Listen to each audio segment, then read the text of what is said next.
سلام یا رسول اللہ، سلام یا حبیب اللہ۔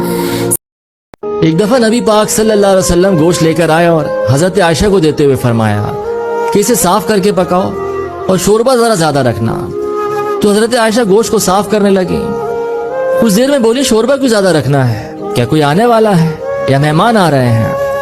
تو آپ نے فرمایا نہیں، آنا تو کسی نے نہیں ہے، لیکن مجھے پتا چلا ہے کہ مدینے میں ختیجہ کی کچھ سہیلیاں آ رہی ہیں، تو میرا دل کرتا ہے کچھ سالن بطور تحفہ ان کو بھی بھیج دو، تو شوربہ ذرا زیادہ رکھنا۔ حضرت عائشہ کہنے لگی یا رسول اللہ، آپ ختیجہ کا ذکر بہت کرتے ہیں، حالانکہ عمر میں بھی آپ سے 15 سال بڑی تھی۔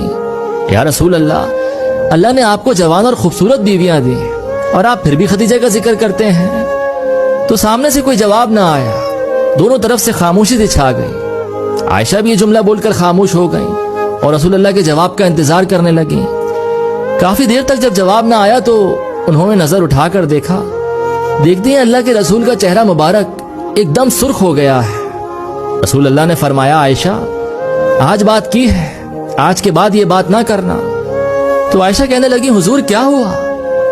وہ سرخ رنگ کا جلال آنسوؤں میں بدلا اور اللہ کے رسول روتے ہوئے فرمانے لگے، کہنے لگے عائشہ، تم ساری بیویاں سکھوں کے وقت آئی ہو، ختیجہ تو میرے دکھوں کی ساتھی ہے، وہ تو میری آزمائشوں تکلیفوں کی ساتھی ہے، اس نے تو میرے ساتھ کٹھن وقت بتایا ہے۔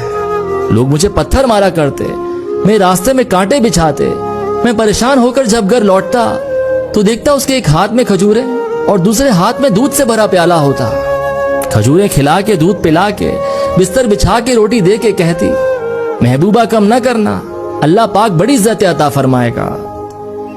آج میں نے ایک قصہ پڑھا تو یہ سمجھ آیا کہ مرد کے لیے عورت کا صرف خوبصورت ہونا اور اس کا اچھا وقت دیکھ کر اس کے ساتھ رہنا محبت نہیں، صرف وقت گزاری ہے۔ اس کے دل پہ محبت کی مہر وہی عورت لگا سکتی ہے جو اس کے برے حالاتوں میں اس کے ساتھ کھڑی رہی ہو، جس نے اس کے ساتھ کٹھن وقت کاٹا ہو، اور یہ سب دیکھتے ہوئے بھی اس عورت نے ایک ماں کی طرح اس کا خیال رکھا ہو، پھر چاہے وہ عمر میں اس سے کتنی ہی بڑی کیوں نہ ہو۔ ایسی عورت کو مرد مرتے دم تک نہیں بھول سکتا۔